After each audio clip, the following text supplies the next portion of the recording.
This episode is brought to you by Core, the brand new non-custodial wallet that offers a seamless and secure experience on Avalanche. You'll hear more about Core later in the show. All right, everyone. Welcome back to another episode of Empire. We got the weekly roundup coming at you. Santi is traveling right now, so we got two sub-ins. We got the A-list. We got the A squad coming to the table today. We got Dan Smith and Sam Martin, two absolute DGen research analysts from Blockworks. Dan, Sam, welcome to the show, guys. Yeah, thanks for having us. Yeah, appreciate it. Of course. First thing first, we're talking about OFAC and censorship issues. Last week, we talked about this on the Roundup 2. We saw the U.S. Treasury add Tornado Cash to the OFAC list, USDC freezing related tokens, Infura Alchemy, GitHub, DeFi front ends, and other providers began to censor the addresses. Crypto Twitter and Discords became flooded with debates around censorship risk. I think the first place that we should really start here is around validator censorship. So after the merge, just a reminder, after the merge, miners and mining pools get replaced by the validators who stake, right? And the most notable shift in power dynamics sits with the exchanges and the liquid staking pools that control a large percentage of staked ETH. And this has created this hot debate about ETH validators. Like, are they OFAC compliant? Essentially, like, are we bringing censorship to the Ethereum protocol base layer via these validators? So, Dan, Sam, I'm curious to get your guys' take on what you're seeing. What are potential outcomes that are going to happen here? Dan, can I pick on you first? Yeah, for sure. There's definitely this is a hot topic. Ethereum's kind of built around the premise of decentralization, and DeFi said, the core tenet is anybody can transact, and OFAC has come in and basically said that's not true. And you can't really argue with OFAC if you're a centralized entity. They kind of make the rules that you have to play by, and it's definitely kind of putting a weight on crypto, especially crypto Twitter. But I kind of have the opposite take here. All of crypto Twitter gets obsessed about certain things, as we know, and that becomes the discussion around everything. But the way I see this playing out is kind of three different scenarios. So you have two on either end of the spectrum and one in the middle. So case one is regulation comes in, OFAC says you can't transact with these blacklisted addresses, and that essentially kills DeFi. Everything goes to zero. And in that scenario, what are we going to do about it? It's going to be a legal, regulatory, lawyer-based battle that probably puts a significant time, like a multi-year depression onto the DeFi ecosystem that puts extreme negative pressure on asset prices. And in that case, why are we wasting time like getting bogged down by this and not focusing on some of the exciting developments that are occurring? So that's like this one bad scenario. In the great scenario, nothing ends up coming of this. The regulations don't weigh on DeFi the way we think they're going to. And in that case, everything keeps chugging along as is. Again, why are we getting bogged down by this? And then you have this like scenario in the middle where there are the regulatory OFAC rules come in and say, yeah, you can't do this. We're not going to let this happen. But instead of sending everything to zero, there's legitimate forks of Ethereum that become viable. So you have the proof of stake Ethereum that is OFAC compliant, and this is probably where the large smart money would end up, thinking like hedge funds or new entities that are coming into this institutional money, basically. And that's where they would go end up playing. And then you'd have another chain that's the same proof of stake Ethereum that's not OFAC compliant. So I'm thinking this would be like a degen playground, basically. You can't really be bringing legitimate money over, like smart money, institutional money over here, because they have to comply by the rules. But there are centralized or decentralized entities that believe that they don't have to play by these rules. So like that fork will exist. But the question is who's transacting over there, what's happening, what kind of protocols exist there. So you have two forks of proof of stake Ethereum, and then you also have the proof of work Ethereum still chugging along. That fork would probably not be OFAC compliant as well. And you get into the situation of like, what does that look like? How does that operate? And so this is like this middle scenario that's probably the most likely outcome in my mind at this stage. And proof of work Ethereum will be interesting because Circle has already come out and said they're not going to support it. I believe Tether has done the same. So if there's no fiat stablecoins there, which makes sense because they're trying to be these regulated entities, they are very centralized, so they do have to play by these OFAC rules. Then there's no like stable value on chain. So that essentially breaks all of DeFi, which currently runs around USDC and USDT. So that'll be interesting. I think you're going to see these rise in protocol algorithmic stablecoins, like not necessarily things like fully algorithmic like Luna, but maybe there's some blend, like a Frax approach that instead of holding USDC and Tether, they're holding maybe MIM or over collateralized stablecoins. Again, we know these are harder to scale, as over collateralized stablecoins just don't scale. But I think that's going to create this like situation that kind of breeds around innovation. And I do think we're probably going to end up with, as it stands now, I believe we're going to be ending up with multiple Ethereum forks that serve different purposes for different users. All right. I'm going to try my best to break that down to try to summarize that. And then Sam, I want to get your take on this. So basically 3 scenarios here. You've got picture spectrum. On one end of the spectrum, OFAC comes down really clamps down, tries to almost shut down a lot of DeFi activity. In that case, what can we really do? It becomes a massive years-long legal battle. So almost in your opinion, you're like, why are we even worrying about that? That's not something that we can, don't try to control the uncontrollables. On the other side of the spectrum, you're like, okay, OFAC maybe tries to sanction things like Tornado Cash, some like deep kind of privacy tools, but most of the other things are like fine. They kind of lay off and like, okay, DeFi keeps running as usual. But maybe there's a more likely scenario, which kind of sits in between these 2 scenarios, which is if regulatorily compliant validators have a big enough percentage of the stake, then blocks by non-censoring validators could be ignored, which would make the non-censoring validators unprofitable. And this would result in this fork that would kind of separate the 2 validator sets. So you would end up having 2 different proof of stake ETH chains. One would be like an OFAC compliant chain. One would be like a total degen chain that's not OFAC compliant. And then you would have a third chain, which looks like we'll have this continue with the proof of work ETH chain. When you extend this out and try to think about where the space goes from here, you'd have all the money most of the institutional capital would flow into the proof of OFAC compliant proof of stake chain. The other 2 chains, I think the proof of work one ends up dying, but to each their own. The proof of stake OFAC or like degen chain, non-OFAC compliant, that's maybe where you'd get a bunch of like experiments. You'd have to have like algo stables. Because Circle will not, because USDC will not participate in that chain. So that's where you'd probably get a bunch of the degen activity. And then maybe once they evolve past, it's almost like a test net. It's like a new test net. Once they kind of realize like, okay, this kind of degen, once a project realizes that it works, they maybe move on to the OFAC compliant proof of stake chain. Sam, what do you think about that? Yeah, I mean, the whole situation's just unfortunate. Like, I'm no OFAC expert, but I mean, I've just been really excited about the merge for a long time now. And it's like a bullish catalyst, obviously. And it's unfortunate that it's being kind of overshadowed by all this stuff. And I can't even imagine being like a retail investor and trying to understand all this and how it pans out. So I think that is a bearish slant on an otherwise bullish a bullish development with the merge. But yeah, I mean, there's just two big parts of this equation. Obviously, you've got probably 75% of the validator set. The node operators are Lido and then big centralized exchanges. So it's like, where are they going to choose to validate? Are they going to censor? Are they not going to censor? And then you've also got the stablecoin issuers. That's a huge piece of the equation because, like Dan alluded to, you need a stable, store of value to be able to trade back into in order to actually like facilitate like efficient activity. So yeah, we'll see where people choose and where they stand on which side of the line. But I saw Brian Armstrong tweeted the other day about how he would seize the staking business if he had to support the censored chain.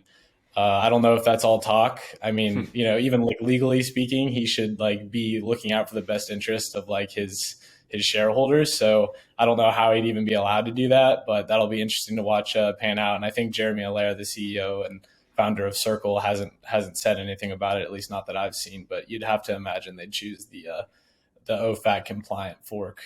So it's going to be interesting to watch pan out, but I'm excited. Yeah, I mean, you have like a fiduciary duty to your shareholders to follow the U.S. sanctions, obviously, but then you have this inherent duty that doesn't really exist, actually, if you think about it, in any other industry, to like follow the decentralization and like follow it's the crypto ethos, right? It's like I don't know, you don't want to just bend the knee basically and just recreate the traditional financial system. So yeah, Sam, I saw that same tweet. It was 66% of the Beacon Chain validators. Who is it? Lido, Coinbase, Kraken.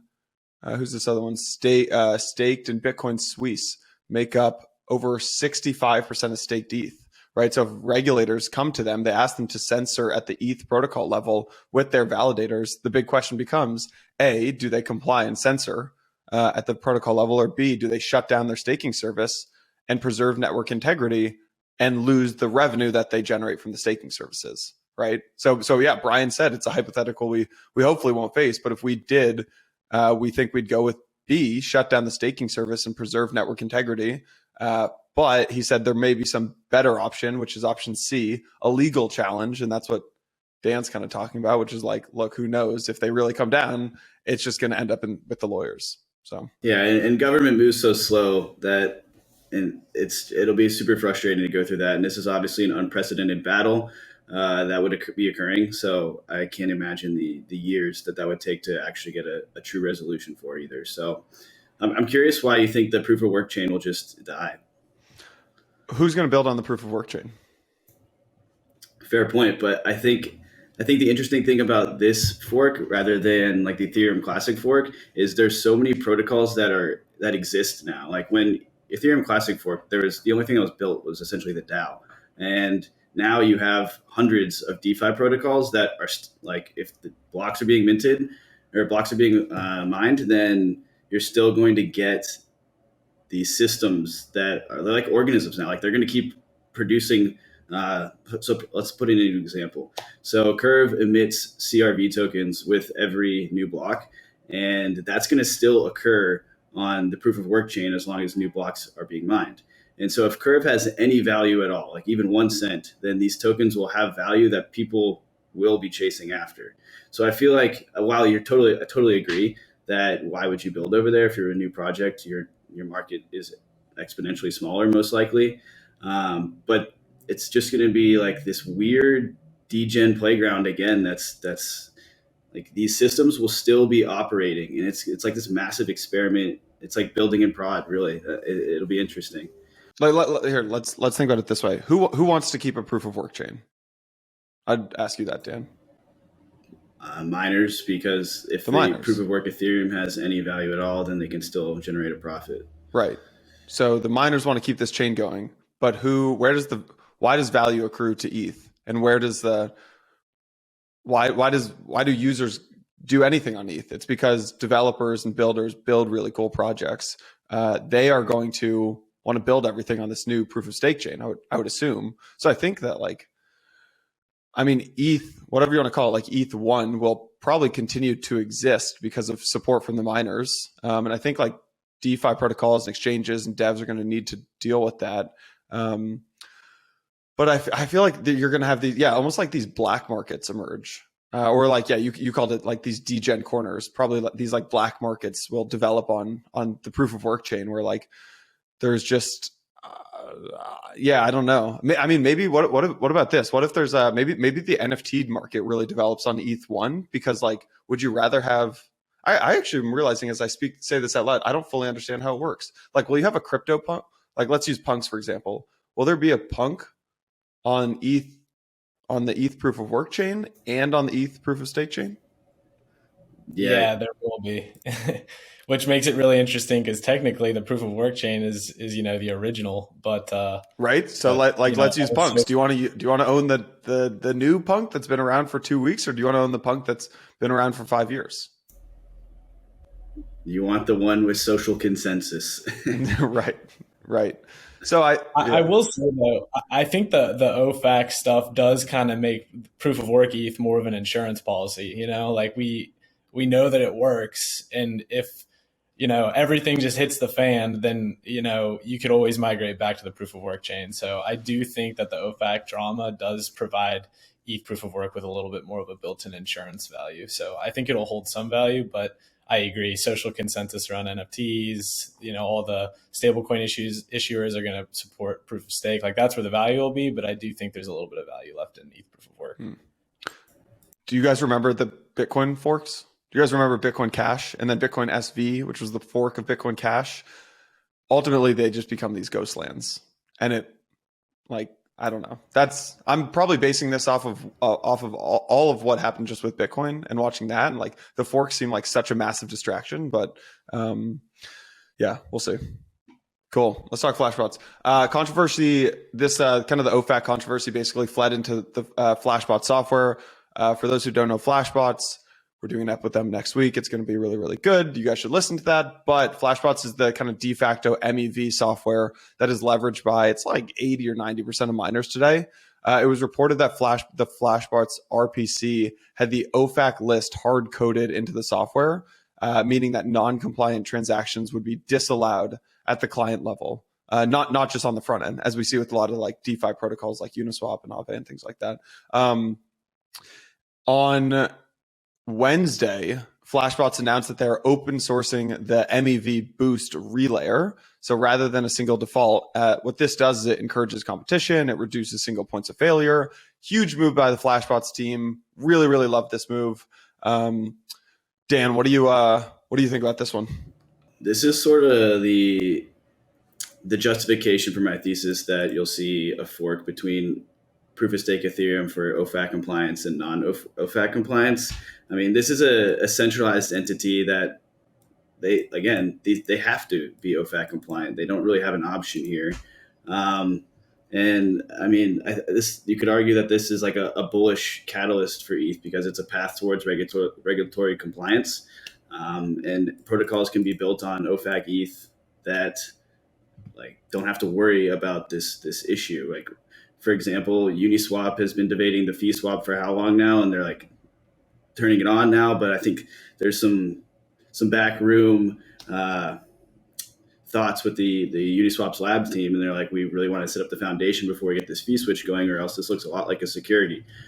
So I think kind of more on that end of things, that having an OFAC compliant chain would probably get some favorable views from regulatory bodies, and I think that adds a lot of value there. But again,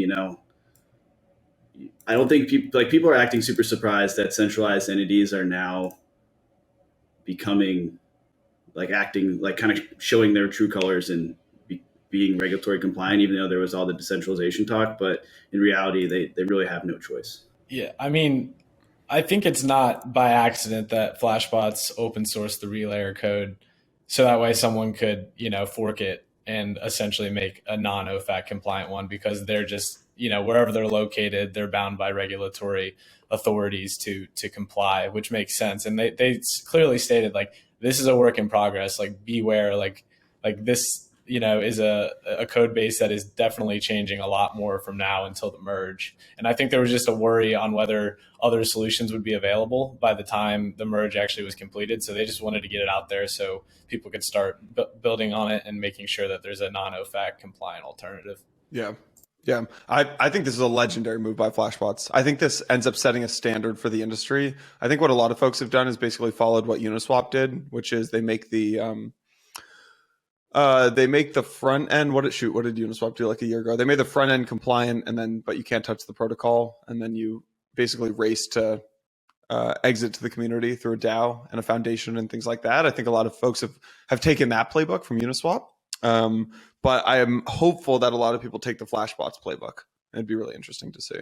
Yeah, I totally agree with that.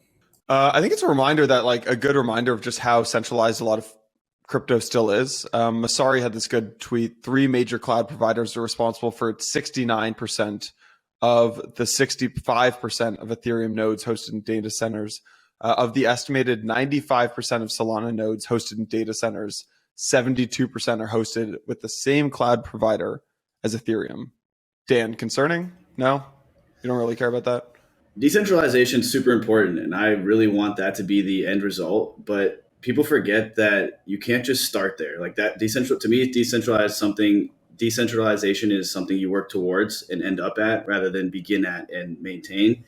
And perfect example of that is launching DeFi protocols. There's generally 2 to 8 core devs that are building this product, and the community has input, but there's not like the community is the one building the actual upgrades to the protocol, for example. And it's the race to decentralization. I think that people have understood that at the protocol level, but at the base layer, that sometimes gets there's oversight at the base layer, and people are just assume decentralization. But yeah, I really see that an end goal that we have is a decentralized general purpose smart contract platform in Ethereum. Yeah, I've always just kind of thought of scalability not just as like transaction throughput, but also like transaction throughput in conjunction with like the cost to validate. So like if we do get an OFAC compliant Ethereum, then it's like I might as well just be using Solana, and like the entire Ethereum roadmap doesn't even make sense anymore because it's censored. So yeah, I don't know. I really hope that we'll be able to get past it, and I believe that we will, because the social consensus of the Ethereum community, just everyone believes that we should have non-censorship at the base layer.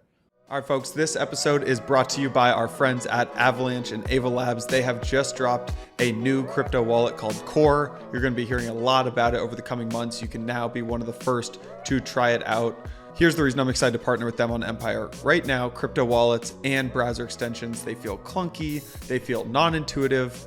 That's why Ava Labs built Core. It's a free, non-custodial browser extension that gives Avalanche users a seamless and secure Web3 experience across the entire Avalanche ecosystem. Here are a few reasons to try Core. Here's what I'm experimenting with. Number one, Core has intuitive dashboards with a unified display for all of your NFT collections, all your crypto assets. You can execute asset swaps directly inside the wallet. It's a really nice experience.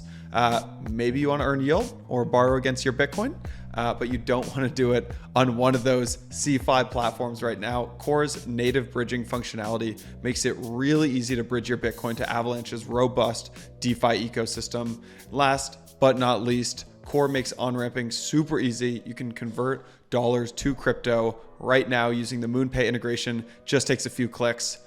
Download Core today using the link in the show notes. It's really, really nice. If you are interested in the Avalanche ecosystem at all, you have to be using Core. Download Core using the link below.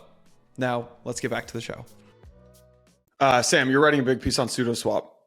Yeah? When does that come out? Yeah, that should be coming out a week from today. Cool. Yeah, I'm pretty excited about it. Sudoswap's like super, super interesting.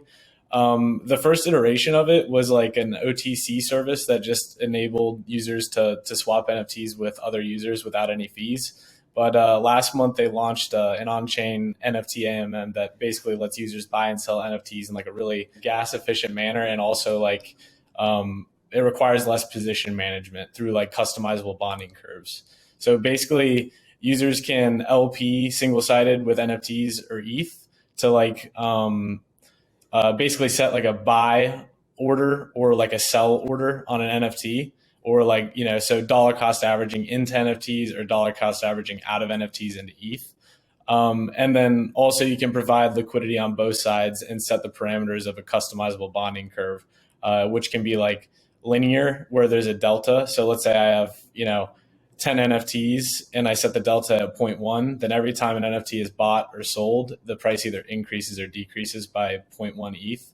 And that's really nice because if anyone's used OpenSea and they're trying to like adjust their listings to floor, like that's a lot of management. It can require a lot of gas to list all the NFTs individually, but then Sudoswap lets you do it like kind of all in one go and automate the curve.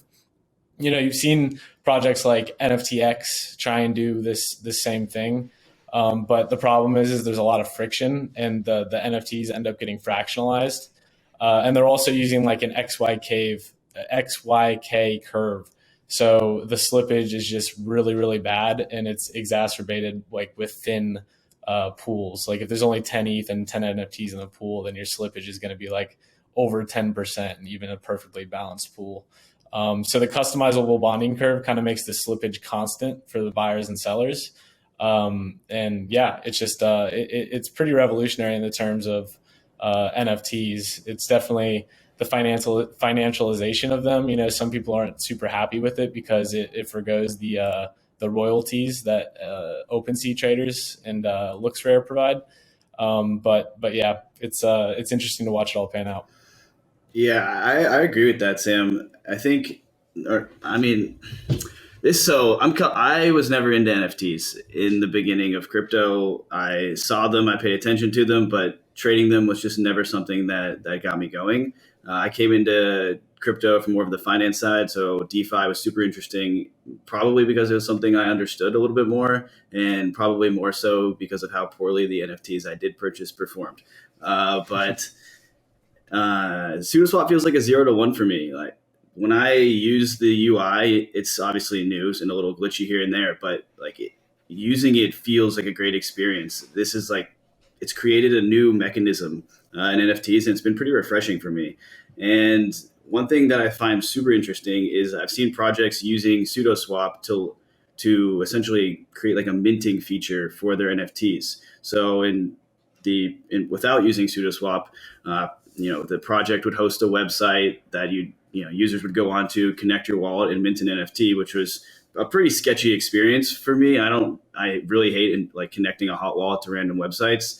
But projects have been, instead of minting them out through this website to individual users, the project itself will mint the entire supply of the NFTs and then put them into a Sudoswap pool where users can then go and swap ETH for the NFTs. And so that allows the user to interface with one trusted website in Sudoswap and still get this minting experience. And so a couple different projects have been experimenting with this, and a lot of that has gone pretty well and pretty poorly. Like we've seen it all over the map.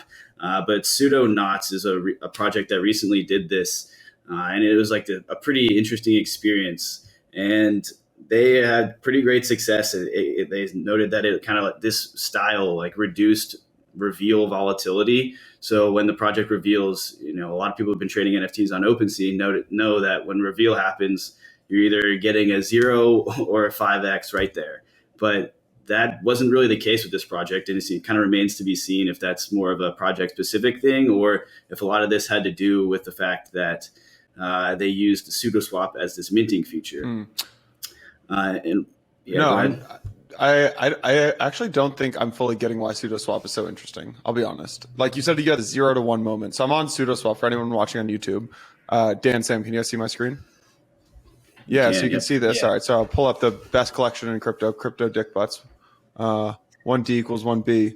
And we've got this, it just looks kind of like a OpenSea with less stuff you can do. But what am I missing here?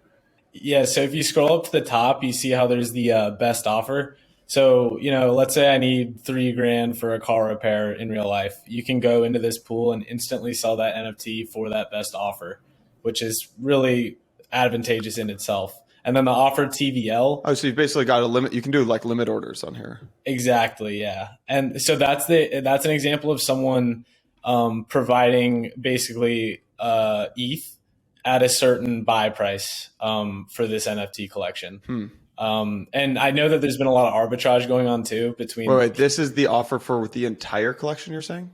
That's the amount of ETH that is in a position to offer. So people in an offer at 2.848 probably have a delta set up. And basically, as this order gets filled, the next order will be lower and then lower and then lower. And so there's only 2 apes on this entire thing. So you have to. It says 2, but I don't even see any here. Or let's say Azukis. There's 30 Azukis on here. So you have to go. You basically go to Sudoswap and you list your Azukis on here directly. It's not like Gem. It's not like Gem, yeah, right? So, where it'll pull in what exists on Gem is basically the exact same stuff that exists on OpenSea. For Sudoswap, you'd have to go list your stuff here directly.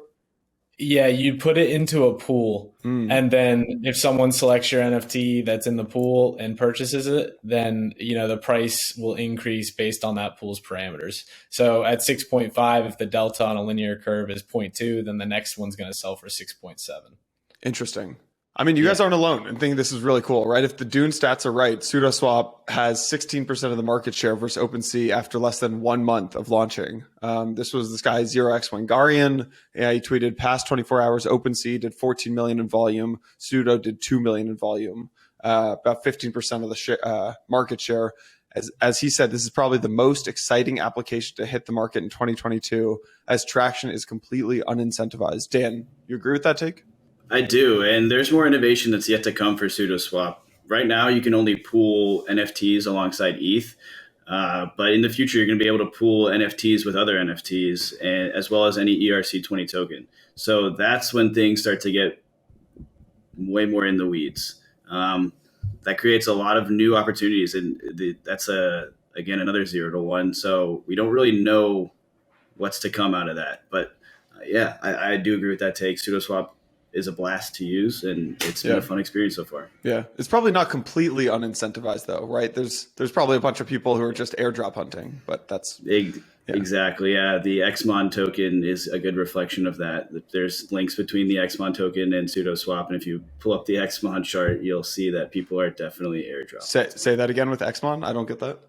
There's like links that XMON, the token, is tied to Sudoswap, and so like long XMON would probably get some conversion to a Sudo token. So XMON holders would get a conversion to Sudo. I heard Owen say too, the founder of Sudoswap, say that he took some inspiration from CowSwap for the airdrop design. So if anyone remembers that, that's basically you want to trade some solid volume on Sudoswap to get the airdrop. So are you two both trading on Sudoswap? Yes, sir. Trading on Sudoswap, yeah. For science. Nice. What? All right, for science. Yeah, exactly. For the research. Let me push back here. Why won't this? You guys remember Looks Rare? You guys remember Looks? By the way, this T-shirt was Blockworks swag pre-Looks coming out. The Looks Rare swag we gave out at our offsite, and then Looks launched. I was like, well, shit. So now everyone thinks I'm pumping Looks. But why won't this just look like Looks and just get faded? So I think Looks Rare will kind of had this issue where it was trying to essentially do the same thing as OpenSea. OpenSea is the giant, hard to compete with that. They had the revenue share, which was their diversification, I would say. But Sudoswap is something different. Like if you have a super rare NFT where the stats of the NFT actually matter, or its traits, attributes, then you're probably not going to want to just throw that in a pseudo pool where someone can click it at the floor price and buy it. But so that's kind of why I think that's why like Bored Ape holders aren't going to be posting their Bored Apes into this unless you have like a floor Bored Ape. Then maybe toss it in to Sudoswap, see what happens. But so Sudoswap's really for more like priced NFTs, if that makes sense. Yeah, like land. It makes a lot of sense for like metaverse land because a lot of it's almost like fungible, non-fungible tokens. What if you guys were the head of product at OpenSea? What would you do? And you see something like this launch, what would you do to compete with Sudoswap? I would plug them in and use them as an aggregator. So that way you're not losing everything. You know what I mean? Like, didn't they acquire, was it Gem? Yeah. Gem. Yeah, they acquired Gem. So I assume that's kind of like why they acquired Gem. But yeah, I think that they should use Gem to plug into Sudoswap to take advantage of the trading volume. Let me rephrase it for you. Do you give it 18 months? Is OpenSea the largest NFT marketplace in the world? I'm still going to say yes, because if you go by volume, I think that these larger, like Bored Apes sell for, hundreds of thousands of dollars, where what's selling on Sudoswap right now are like 0.02. And for the most part, of course, there's like the dick butts going for 3 ETH. But most of them are like less than 1 ETH NFTs. And right now it's still like, there's not any, it's mostly people just experimenting. I think real projects will get built and sold and hosted on Sudoswap, but we are not there right now. And I still think that OpenSea is the giant that has such a dominant market share. Like, a lot of people know what OpenSea is and have no idea about anything of crypto. And also with Sudoswap, there is a learning curve that you need to adapt to, because it's incredibly complicated. It's not just like, oh, go in, click an NFT, place a bid, buy NFT. Well, I want to sell an NFT. All I have to do is list it, pick a number of the amount of ETH I want for it, and I can easily list it. It's super simple, super user friendly. And I think Sudoswap's probably more for crypto native people that enjoy the experimentation. I would take the other side of that, honestly, Dan. Like, I feel like most people in NFTs aren't really in it for the community or the creators. Like, people are just trying to make a quick buck. So I would say, I don't know if financialization of NFTs is a good thing, but I will say it's inevitable. I think, degens are going to degen. So I would take OpenSea gets replaced as the top volume marketplace in the next 18 months. By who, Sam? I don't want to stick my name on a bet. I'm not sure. I guess I'll go with Sudo because I'm bullish on it. All right, let's take the other side of Sudo. Let's talk about the other thing that's been in the conversation with Sudo, which is that they are not. They do not. So Sudoswap does not pay any royalties to creators on NFT trades, right? If you look at something like OpenSea, they pay on average like 5% to NFT issuers on secondary sales. They keep an extra like 2.5%, I think, for themselves. Sudo charges just, I think it's like 50 bips on trades. And then those funds are sent to their treasury, not to creators. Obviously the low fees on top of the liquidity pool structure has become really attractive for NFT traders. But if you're a creator or you're an artist, you probably feel a different way. Dan, thoughts on royalties, Sudoswap not offering royalties? Yeah, the analysts had this debate the other day, and royalties to creators was such a narrative for NFTs during the bull run, and music NFTs were kind of spawned out of this royalty feature. But I don't know. So Muni tweeted the other day that essentially, why wouldn't NFT projects keep a portion of the supply for themselves, and that becomes their royalties? Because if the NFTs do well, then the value of the NFTs that they keep would obviously increase as well. And that would kind of be your share or your profits as the creator. And then NFTs really just start looking like ERC20 tokens. And is that a good thing? Is that a bad thing? I'm not sure. But that kind of bleeds directly into the whole argument about how Kobe was saying NFTs are essentially just altcoins with pictures, which I wholeheartedly agree with. 99.9% of them are. Of course, there are like true innovations and there is real art that's being made, but that's just not what most NFTs are. And especially on Sudoswap, there's like no real art or no real meaning there. It is just altcoins with pictures. So yeah, I don't necessarily think that that's a bad thing that Sudoswap's doing that. I think, if you have the belief that royalties should go to creators, then you have the ability to use platforms that support that, like OpenSea. Kind of kills the narrative that this like enforceable royalties on chain is one of the best things about NFTs. So it's a good reminder that those royalties are not enforced on chain; they're enforced by the marketplace who puts in the matching contract, or in this case, doesn't put the matching contract in. So you agree with you like Kobe's take? I really do. I mean, That's just how I thought about NFTs the whole time. That's mostly why I never really touched them. I was focused on, what are actual innovations happening in DeFi, and why would I mess around with these dumb pictures, basically. Of course, I've come around to it a bit. It is fun, but I really do. I think they're just altcoins with pictures that essentially are just ERC20 tokens. That's the Dogecoin with the actual Doge on it. Feels like the in it for the community is the 2022 version of 2018's in it for the tech. Let's Sam, any takes on this, or you want to move past Sudo? No, I would agree with everything Dan said. Like, keep a portion of the collection. You could even LP it to earn fees. So yeah, just echo everything Dan said. Okay. All right, we're pushing past my realm of understanding here. We're going into the degen corner of the episode. I don't even know how to pronounce this thing, guys. Canto, permissionless general purpose blockchain running the EVM.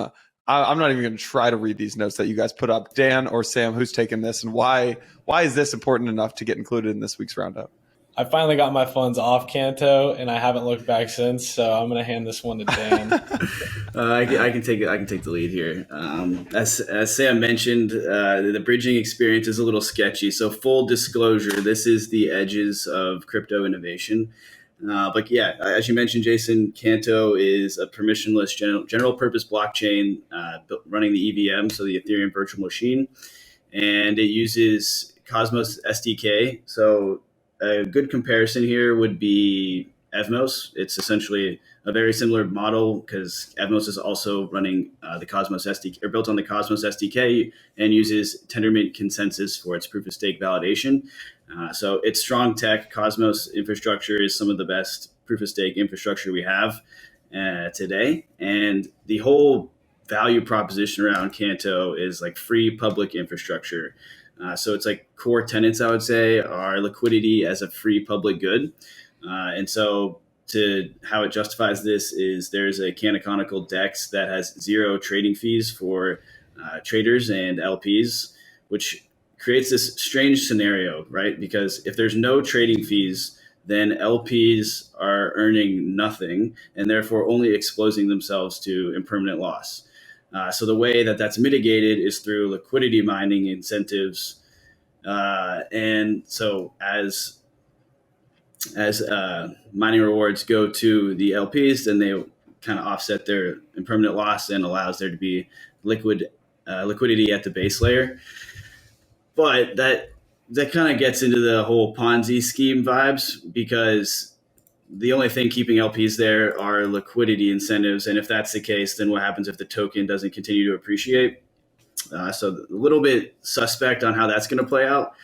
But I think this is kind of just like a step one of like, let's get the chain launched, let's get liquidity at the base layer, and then let's build and innovate on top of that. And so backing up to like the whole broader view of what Canto is, it's free public infrastructure. So it has a free canonical bridge, DEX, and lending platform. And all of these have no fees associated with them, and gas fees on Canto are like incredibly low, less than 1 cent basically. I mean, but aren't they incredibly low because there's like 1,000 wallets total? There's no one using. There's like 1,500 transactions. I'm looking at a Dune dashboard. There's like 1,500 transactions total. By the way, I'm putting like the biggest not financial advice, like massive, like NFA, huge stamp going on right now on the YouTube. And if we had some like sound alert thing going off on Spotify and Apple that we can figure out, I'm putting that in like 10 times because 100% air horn sirens, the whole bit. We need it all of it. Give it all. The chain launched, just to put in perspective of where we are in this thing, like the chain launched a couple days ago, and a horrible experience. Almost nothing went right. But you know, that's how it goes. It's a little sketchy still. There's almost no liquidity in this DEX right now. I think there's like 100K. So buying like $500 of Canto or USDC or the native stablecoin Note, you're moving the market. I mean, it's ridiculous. But liquidity incentives do start today or tomorrow. Let me say not going to start. That's the schedule. You never know; these things do get pushed back. And so that kind of opens the door for people to actually bridge over money. And so that Dune dashboard you're looking at is the amount of money that's bridged from Ethereum mainnet to Canto. And it's probably on the order now of like maybe 4 or 5 million, I would guess. So still, there's almost nobody here because the chain hasn't really officially launched yet. It's producing blocks and there are validators in the set, but there's no apps built on top of this. There's no like real use case. It's essentially just a new chain with an interesting value proposition that is like a testing in production experiment. So it's really, it's core tenant again. It's free public infrastructure. So there's like no official foundation, no pre-sale, no vesting contracts to investors, no venture backers. 13% of the supply went to the core contributors. So essentially the dev team. 2% went to an airdrop to testnet users, and the other 85% is distributed to the community through liquidity incentives. I think about half of that is over the short term, so the first 6 months, and half of that is then over the long term. So I'm not exactly bullish on it, to be honest, in the long term, just because it really revolves around these liquidity emissions. But that's not to say that this base layer of free public infrastructure won't get built on. And it is EVM compatible, so developers will be able to fork protocols on Ethereum over to Canto. And yeah, if you wanted a super bullish case scenario for it, Evmos is a multi-billion-dollar market cap. And this is quite similar to that, again, just with the modification of this free public infrastructure. But again, worst case scenario, probably most likely scenario, 0. Is there a lock on those tokens for the founders, or are they able to farm and compound their ownership of the tokens? That's actually a great point. So there is no lock, and they probably, I assume, would be farming. So there's staking rewards paid out to stakers with a 21-day unbonding period. So that's like staking to a validator, similar to how you would in many other proof of stake chains built on the Cosmos SDK. So it's delegated proof of stake. And yeah, so it's sort of like that looks rare model where it looks like a very fair and distributed token distribution, but in reality, the core team will be able to use their tokens to farm these future liquidity incentives, and then they end up taking. So they start with 13% of supply, but they're the ones collecting most of these liquidity mining incentives, and then that 13% can grow quite quickly. The main risk, in my opinion, is just making sure there's enough ETH and USDC liquidity to exit Canto and actually get back to Ethereum. If you is there the exit liquidity there? Yeah, exactly. All right, we're moving past Canto. Big non-financial advice, air horns, all that kind of good stuff. Last thing is actually real quick. How do you guys keep track of all of like when you're degenning into Canto and then you're coming at like? Do you guys have your own like personal spreadsheets going on? You use like Zapper or Xerion? Like I saw Nansen obviously acquired who they acquired, like Ape Board or whatever 3 months ago. They just rolled out their portfolio tracker. How do you guys keep track of all this stuff? I just spreadsheet it. I'm a spreadsheet warrior. I'm also a spreadsheet warrior, and mostly because things like Ape Board, like it's not going to have support for a lot of the degen activity you take part in. Perfect example is Canto. Canto have to actually be something before it gets support. But Ape Board's great. I use that for all my Ethereum-based transactions. They have Bitcoin integration as well. And Solana integration is pretty good over there too. So Ape Board's great. I would definitely recommend that for people looking to kind of keep track of multiple wallets at the same time. They do a great job. So even if you have tokens LP'd in, say, like a Curve pool or Uniswap pool, they will actually capture the value of those tokens as well, which is super cool. Last thing I want to touch on here is just the regulations in Canada. There was this guy Mo Chains came out, kind of shared a screenshot that went viral of new Canadian regulations that say you are only allowed to buy as much. You're allowed to buy as much Bitcoin, ETH, Litecoin, and Bitcoin Cash as you want, but any other crypto has a limit of $30,000 net buy per year. Our director of research, Rashid, shared something on Twitter that made it look. I think it's a little different than that. Actually, it's per platform. So on different centralized exchanges, I think the real regulations say that if you're an accredited investor, there's no limit. If I'm reading this correctly, there's no limit if you're an accredited investor. "Quote unquote" eligible investors can do up to 100,000, and then all other investors are $30,000, and those numbers are per platform, is what it looks like Rashid said. Any takes on this one? I mean, this one just seems ridiculous in my mind, but I'm curious if you guys have a different take. Totally agree. Yeah. Go ahead, Sam. It seems like just a nothing burger. I mean, you can use another exchange. It's not based in Canada and not regulated in Canada and completely get around it. Like Rashid was saying that he uses Kraken and he has no limitations. So yeah, it seems like a lot more talk and like FUD on Twitter than actual material regulation. But yeah, that's just my take on it. Yeah, would have to agree. Anything else, guys? Anything we're missing for this week's roundup? That's pretty solid. Well, I got to give a shout out to Byron here, though. He had a great quote on the Canada thing this morning. And I think it probably is the biggest takeaway from this because it is just a silly rule in general. But he mentioned that, so essentially these rules were designed to like ensure that like investor protection, right? If you only let them buy a certain amount of these tokens if they know, right, if they're knowledgeable around crypto. And Brian had the great point that it's pretty funny. The people who think that Bitcoin Cash and Litecoin should be eligible for unlimited purchases are also the same people telling you that you need to know more about crypto before you invest in it. I just don't understand that. It's 2022 and there's a lot of people that know a lot about crypto, and Litecoin and Bitcoin Cash still get put in this blue chip conversation. It's just pretty funny to me. Yeah. I mean, it reminds me of who was it? I think the Fed, or I forget who it was, but one of the big institutions, government institutions, said anyone making policy on crypto is not allowed to hold crypto. I'm like, how in the world are you going to understand what Aave and Uniswap do if you've never used the platform? So, anyways, that's it for this week's Roundup. Dan, Sam, appreciate you guys coming on. Hope you guys enjoyed. If you guys aren't subscribed already, hit subscribe on Apple and Spotify. Hit the subscribe on YouTube. All right, see you next week, everyone.